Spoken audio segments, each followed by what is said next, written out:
the key is we've been coaching our sellers that they were priced appropriately for the market, not pushing the market, because if you try to go on the high end of that, whatever price tier that is for your comparable sales, you could languish on the market and then have to do some price reductions. It's not like if you just wait longer, the higher offer will come. It doesn't work that way. Alrighty, folks, you know it and I know it. The housing market is broken. The spring selling season is dead. But you know what? April's over. It's time to look at April and just see how bad it was. Do the actual results meet the narrative? Or is this something like consumer sentiment is bad, but they keep spending? We're going to talk about April for King County, aka Seattle, the supply, price, and of course, pendings. We're going to get all the data from the one and only Beth Traversa. How you doing, Beth? I'm doing great. Thank you for having me back. And so, is it doom and gloom? Is the market crashing in the greater Seattle area? Well, not in April, at least. Not yet. Is it different? Yes, it's different. There's some things that are interesting. So first of all, our total active inventory in King County, which is the greater Seattle area, is 3,000. And last year it was 1,610. So that's a significant uptick in active inventory. Almost, we're getting close to double there. Yeah. So active inventory is up 85%-ish. Oh, yes. Sure. And then months of supply almost doubled as well to 1.7 months of supply. So we're still really low in months of supply. But last year it was 0.9. So yeah. Again, if you want to go on a percentage basis, you could come out and say and be technically correct. Months of supply is up 100% or almost 100%. Yes. And one could say that there's a catastrophic change and flood of inventory and all these things. And that would all be true. But at the same time, our median sale price is also up 4.2% year over year. How can that be, Beth? How can median home price be up when inventory is nearly double and median months of supply is nearly double? There's a couple reasons. So the sales are actually a little bit higher this year than they were last year. So some of that extra inventory is moving down the line. So what we're seeing is more listings coming on the market. And for myself as a listing agent, I've got a ton of listings coming on the market, which I've been seeing. It's not just me, you know, across the board. We're seeing a lot of agents are working really hard to get their inventory on the market. And the interesting thing is it's later this year than it was in previous years. Yeah, I want to talk about that because I'm actually seeing this across the country. I talk to dozens of agents across the country each and every week. And it's clear in the data that inventory is up. But what I'm hearing from more and more folks like yourself that you just dropped is there's even more coming, right? There is more and more sellers. So I'm wondering what this means. Do we just have a bunch of sellers who are late in life and this is the time to get out? Do we have financial stress and the only equity or cash they have is the house and they're going to sell and rent? Why are people choosing to sell now? It seems odd that they would be selling in your market. The spring selling season's almost over. It ends on Mother's Day. What's going on? I mean, are people in financial binds and they're just going to raise cash and go hunker down, or are they moving? What is all this new supply coming from? Yeah, so they're not in financial distress. The ones that I've been talking to, they started this plan a long time ago, and it just happened to come to be around now. So for whatever reason, they're moving plans. Most of them are moving out of state is the typical scenario I get. And then, of course, there's estate sales and things like that where that just happens when it goes through the legal process and it is what it is. But most are using their equity to purchase somewhere else because of life plans that they've made. You know, we're not seeing them move up or even necessarily downsizing sellers. Buyer sellers, you know, we're not seeing that because it still costs more. You're not decreasing your overhead to downsize when the rates are higher. Right. If they have a low rate on their current home. So what I'm seeing is that we're seeing everything is pushing out a little further. April was a bizarre month, and because all that happened early in the month with all the tariff news and the stock market and everyone pulling back because they didn't know what to do.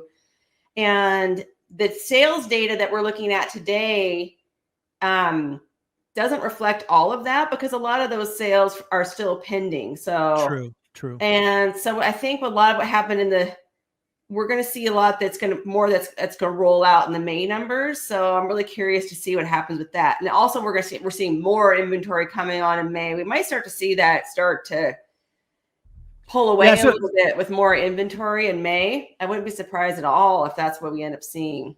Yeah, so I have so many questions because, again, you and I talking each and every week, and we appreciate it. First and foremost, last week, you kind of highlighted again that all active inventory is not created equal. What do I mean by that? You were still highlighting the fact that move-in or first entry-level housing kind of below the median was still kind of the unicorn and still moving rather quickly. Where you were seeing the differences were above the median, and specifically 2x the median, more options, more choices, more days on market. Okay. So some of this active inventory is a mirage, right? If you just look at the fact that Seattle's inventory is up, I'll just say double. It's just not all created equal. It's definitely skewed to the higher end. Is that still true? Still true. Yeah. We're seeing more at the higher end that's not moving down the line as quickly.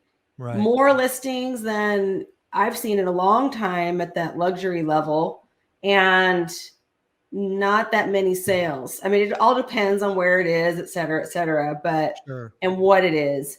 But we are seeing more of that. And for example, we have we're reviewing offers on 2 of our listings today that we launched last week. Both of them were below the median, and both appear to be having multiple offers. The lower price one got 5 offers, and it was a bit of a fixer. It's just everybody likes that and wants to get into the area, and this is their opportunity. So those are still moving. That's been nonstop revolving door over there. So we're still seeing that, and the other one has had really good activity as well. But the key is we've been coaching our sellers that they were priced appropriately for the market, not pushing the market, because if you try to go on the high end of that, whatever price tier that is for your comparable sales, you could languish on the market and then have to do some price reductions. It's not like if you just wait longer, the higher offer will come. It doesn't work that way.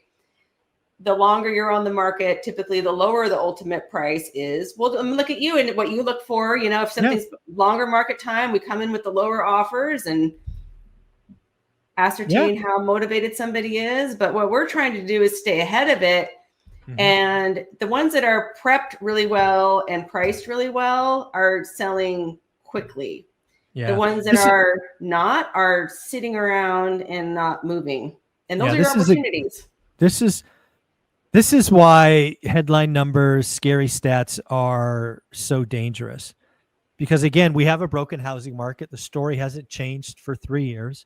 We're seeing even more distortion below the median versus above. We're seeing the inventory stack up above. We're going to see days on market and months of supply grow, but people are missing the point. In a broken housing market, it's above the median that languishes. And let's be very, very clear. If you are lucky enough to be shopping for a luxury home today, if that's something you can financially pull, I would be writing disrespectful offers. Let's just give an example. Absolutely. Let's say you were lucky enough to be shopping for a $3 million home. Like that's your ceiling. I would only be looking at properties listed at $4 million and above. Because again, I talked to Adrian the other day about Orange County, and in his market, much like King County, about $1 million's the median. In his market, anything that's $2.5 million and above, days on market is 300 days. Wow. 300. So I know with certainty, if I'm writing offers on properties that are 3.5, 3.8, 4 million, eventually I'm going to find somebody who's richy rich and just needs this headache gone and will take a lower number. That's what I'd be doing today. Yeah. And it just depends, like, is that seller the one that, because a $4 million house is one you're going to want to live in yourself, most likely, right? So, well, I don't know. It has to be the one too. So, yeah. Oh, yeah. For certainly if you're the buyer, right? The other thing I think about these luxury buyers is most of them have more than one home. Yeah. So they're not as motivated as an entry level house, right? They're willing to wait a year and a half, 2 years to get a great deal. So again, I think the housing market is really giving a lot of head fakes. I think most people are missing it. But the other thing, and I think Redfin got this right, I think what we're seeing for the first time in much of the country, not all, but much, is a buyer strike. I think the uncertainty from tariffs, the threats of layoffs, the thoughts of recession is just too much. And we're seeing a buyer strike right when, to your point, more supply is coming. So It's all I got to interesting that say, those two lines kind of converged. yep, I have to yeah, say, it feels like this week there's been more buyers coming out from could wherever be. they were hiding. Yep, yep, yep. Just because I'm seeing increased showings, etc. But also at the same time, a lot of sellers have done price corrections too. So to adjust for that.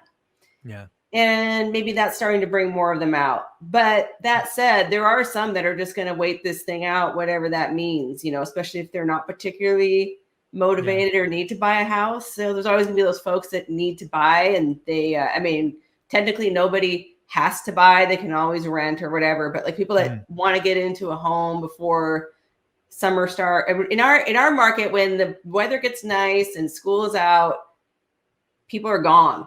They're traveling, they're out enjoying the great Northwest and all of that. So people it's want to really get things ready interesting. before then. Yeah. So last week or the week before, we recorded a show talking about the negative wealth effect and the fact that buyers who were very over allocated to tech stocks, either via investment or employment, they were pulling back because their stuff was down 20, 25, 30%.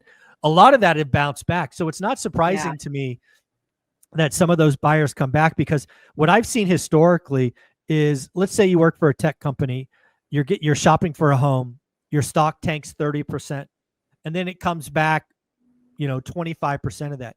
Most of the time people get more aggressive to buy a home because they now see all of this stock wealth, this paper wealth, as risky. So they want to exit that and go buy a home. So it doesn't surprise me that you saw an uptick from buyers, because the stocks are better and they want to get out. Yeah. And it's interesting, kind of that middle, and it's every different community. Every community has its own dynamic going on, but in some of them around here, I'm seeing kind of that middle tier languishing a bit more than I would have thought. Some houses that were priced really well that would have sold maybe even over list price a couple of months ago, just hanging out waiting. And that, I think, is some real opportunity there, because if you see a cluster of them where they're all kind of competing against each other in a certain community, one of those sellers is going to be a little more motivated than the other if they have another house they're trying to buy. Most of the time it is something where they've got another house, whether it's contingent on this one selling or not can vary, but people don't want to juggle two payments, and they'll come around, and somebody's going to want to take your offer to keep things going. So so I'm more convinced ever that 2025 for much of the country is going to be the year of the investor. Again, we're seeing more and more properties on the market, aka more supply. We are seeing less demand, which means motivated sellers will start to rise to the top, and you can do creative offers. If you happen to be shopping for luxury, you're in great luck, because there's probably been never a better time to buy a luxury property than the next 3 to 6 months. As for the crash bros calling for home prices to correct, better luck in May. We will come back and check that in a month or so. But again, inventory is up. It is unquestionable, but all inventory is not created equal. And even in the great state of Washington, aka King County, Seattle, prices are still up, even though inventory is exploding. Beth, any closing thoughts and where people can find you? Yeah. So I would say, again, it's on that note, like 1.7 months of inventory is still not a lot, Still not a lot. We're happy to have a few more houses to choose from, is how it feels with the boots on the ground. But yeah, that said, I'm really curious to see how May plays out. We might see a little bit of a bump, going a little later season bump, because April was so chaotic. Maybe. But I'm watching it, and I look forward to reporting back here and letting everybody know. So I can be found at bethtraversogroup.com, or you Google my name and I'm everywhere. And I am in the school group too if people want to chat there. So I love connecting with the ORaaT community. Yeah, folks, if obviously if you're buying or selling in King County, you've got to work with Beth Traverso, but she does one better for you.